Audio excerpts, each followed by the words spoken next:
এক আপা কমেন্ট করিতে যে বু জিঙ্কা করে ইলিশ মাছ এনে দিতি কিছুতেই আমার শাওরি ইলিশ মাছ খেতে পছন্দ করিতে না, খালি কয় স্বাদই হচ্ছে না স্বাদই হচ্ছে না। তো ইনকে এমন একটা রেসিপি বেনে দেও তো দেখি, যাতে রান্দা খাইলে আমার শাওরির পছন্দ হয়। তো আনবু আপনার জন্য ভিডিওটা আজকে বাটাবাটির মেশিন বের করে লিখতি, তারপরে এখানে কিছু সাদা সর্ষে আছে না, সাদা সর্ষে ধুইয়া একটু বেটে লিখতি। খুব ভালো করে বেটে নিবেন, কারণ সর্ষে যত ভালো করে বেটে নিবেন এটার ঝোল ততটাই মজা হবে, বুঝতেন। এই মেশিনত দিয়ে আরও আমি বেটে লিখতি পেঁয়াজ, সাথে কয়টা কাঁচা ঝাল। তো কাঁচা ঝাল আর পেঁয়াজ আমি বেটে লিখতি ঠিকই, কিন্তু খুব একটা নিপিস করে বেটে লিখতি না, কোনো রকম একটু ছাকড়া ছাকড়া করে বেটে লিখতি। তো সবগুলো মশলা খুব ভালোভাবে বেটে নেওয়ার পর আমি চলে গেছি আনবার চুলাতে। আমি অলরেডি একটা কড়াই বসাই দিছি, দিয়ে এর মধ্যে আমি সর্ষের তেল দিচ্ছি। সর্ষের তেলের পরিমাণ আমি একটু বেশি করে দিচ্ছি, আপনারা চাইলে একটু কমও দিতে পারেন।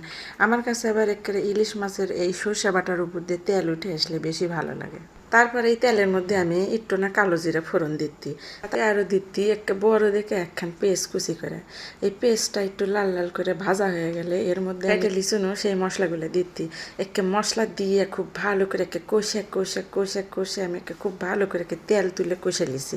তারপরে দিয়ে দিচ্ছি 1 কাপ পরিমাণে পানি।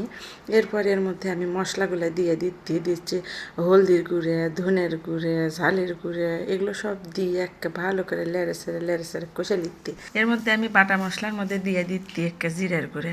এনে কিন্তু আমি রসুন বাটাও দিচ্ছি না, আবার আমি এর মধ্যে কিন্তু আদা বাটাও দিচ্ছি না, খালি জিরা বাটা দিয়েই আমি কিন্তু এনে নেব।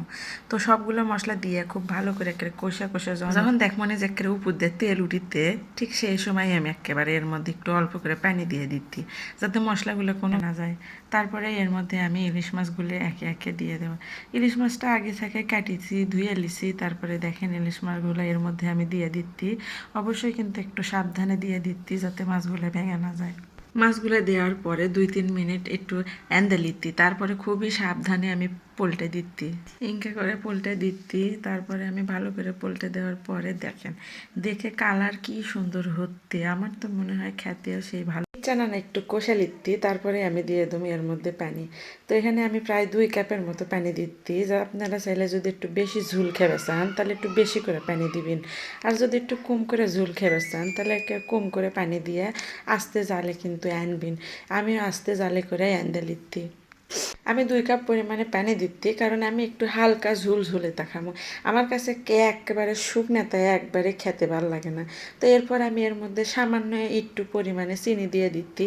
আপনারা চাইলে চিনিটা দিবেরও পারেন নাও পারেন, তবে চিনি দিলে কিন্তু একেবারে স্বাদটা কিন্তু সেই রকম। তারপরে আমি আবার এর মধ্যে দিয়ে দিচ্ছি একেবারে আস্ত আস্ত সাইডটা কাঁচা ঝাল। দেখেন তারপরে আমি প্রায় 15 থেকে 20 মিনিটের মধ্যে এনদে লিখতি, তার কালারটা হয়েছে কেমন লেও বুবু। এখন এঙ্কা করে এন দে তুমি তোমার শারীরিক খাওয়ান, দেখেন তো যে তার মুখে এটা স্বাদ লাগে কিনা। দেখতেও যতটা ভালো হয়েছে, আবার খেতেও কিন্তু সেই ভালো লাগবে না।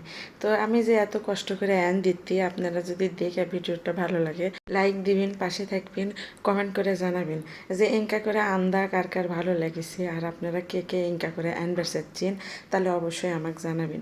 আর যারা যারা ইলিশ মাছের সর্ষে ইলিশ খেতে পছন্দ করেন তারা অবশ্যই ইনকা করে একটু এন ডেলিভারি পারেন। তো সবাই ভালো থাকবেন, আল্লাহ হাফেজ।